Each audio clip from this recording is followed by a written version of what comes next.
três as cores que servem para avaliar temas e protagonistas da atualidade: verde, vermelho e amarelo. São estas as cores a atribuir pela Judite França e pela Raquel Abcacis, que hoje nos vão falar de presidenciais e segurança. Essas ou quem sabe outras, às vezes também aparecem por aqui. Judite, boa tarde, hoje és a primeira a passar pelo semáforo e quero sinalizar a extinção do movimento de apoio ao Almirante Gouveia Melo para a Presidência da República. O MAP. Com dois As. Que acabou apenas, durou uma semana, ou nem isso. Nem isso, se calhar. E vai acabar porque aquilo que o Almirante menos queria era que a maçonaria que fundou o movimento o apoiasse. Talvez fosse pior companhia, porque de facto a maçonaria não é bem vista na sociedade e não é propriamente algo que atraia boa imprensa, bem pelo contrário.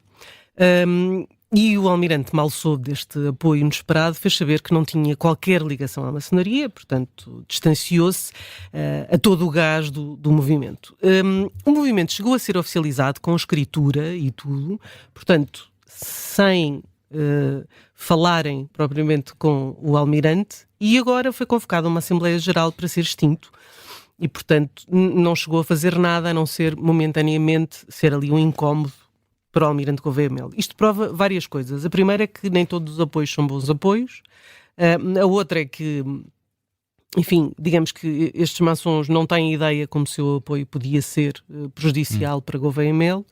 E a terceira é que Gouveia Melo é muito rápido a agir e a perceber quando algo o pode atrapalhar. E isso revela que tem faro político, se calhar mais político mais do que se acha, do que muitos pensam quando o consideram apenas um militar. E eu vou às declarações do José Manuel Eanes, que é um dos criadores do movimento, que é antigo grão-mestre da grande loja legal de Portugal, que em declarações ao Expresso disse algumas frases como: não vamos arranjar mais complicações, ou ainda vamos ficar quietinhos até o Almirante avançar.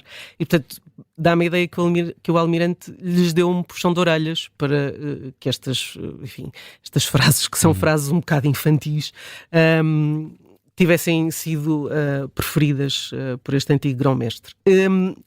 E eu acho que o Almirante de facto foi muito eficaz para deixar os maçons quietinhos. Tinha enviado um comunicado à Lusa a dizer que não estava ligado à criação da associação, nem sentia qualquer responsabilidade pelas ações dos seus membros. Nem por acaso, no mesmo dia do esclarecimento ao Almirante, o Correio da Manhã publicou uma notícia de que um dos elementos do MAP é acusado pelo Ministério Público de corrupção passiva no processo Operação Triângulo e, portanto, o Almirante conseguiu enxutá-los muito rapidamente e de forma muito eficaz e, portanto, é um verde para esta forma do Almirante resolver os problemas que lhe criam no caminho até Belém. E vamos ver se vai manter assim essa estratégia até ao fim. Uma ideia que ele é bom, digamos, a pôr... Gestor de timing. E a pôr na ordem, não é? A pôr na ordem.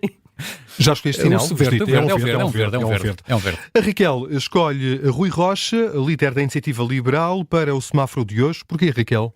Olha, porque acho que Rui Rocha, num tema que tem sido escaldante na atualidade nacional, que é o tema da segurança, e o que é percepção e o que é realidade, eu acho que de todos os agentes políticos, aquele que tem mostrado mais bom senso é Rui Rocha, que agora, nas últimas horas, no último dia, veio mais uma vez ter um gesto de bom senso ao chamar o Diretor Nacional da Polícia Judiciária, que tem obrigações especiais, e que Rui Rocha diz que usou dados truncados para fazer o retrato das ligações entre criminalidade e imigração em Portugal, numa conferência que proferiu na semana passada.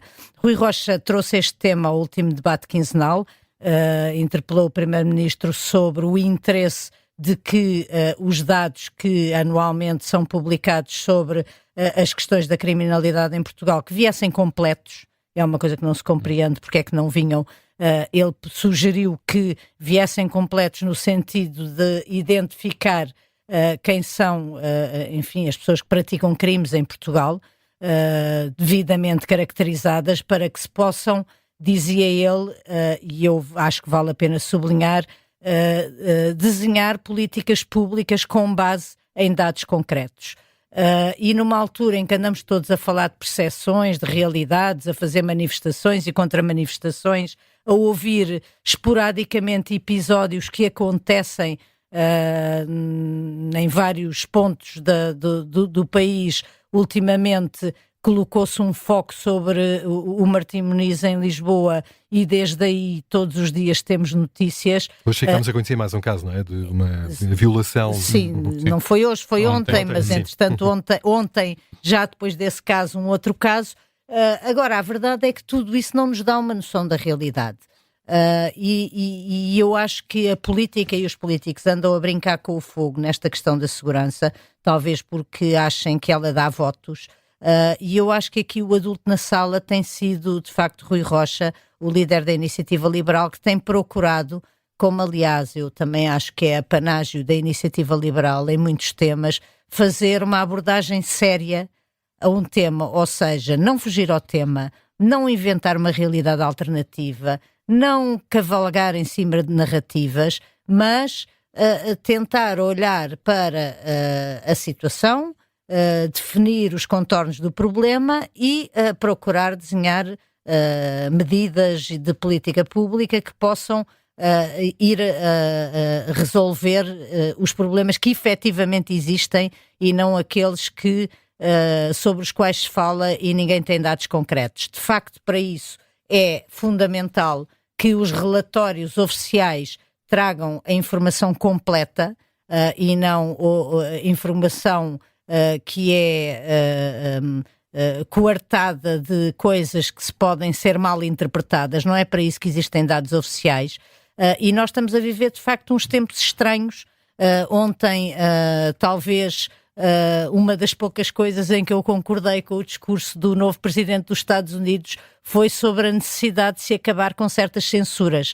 E eu acho que nós estamos a viver numa sociedade cheia de censuras que obedecem a narrativas políticas e ideológicas que depois não contribuem para a construção de uma sociedade saudável. E, portanto, eu dou um semáforo e uma luz verde a Rui Rocha. Espero que ele consiga chegar a bom porto nesta ideia de que conheçamos os dados completos para depois tomar medidas de política pública, porque acho que, de facto, é a melhor forma de combatermos populismos, sejam eles de que lado forem, e para que possamos resolver os problemas que efetivamente existem no país e não aqueles que temos percepções mais ou menos acertadas de que existem ou não. Já agora deixa-me dar um spoiler, porque este vai ser também o tema do Justiça Cega, que hoje não passa depois das 7, vai passar depois das 11 da noite por causa do futebol, em que os nossos convidados são o Coronel, que me esquece agora o nome, Francisco Rodrigues do Oscote,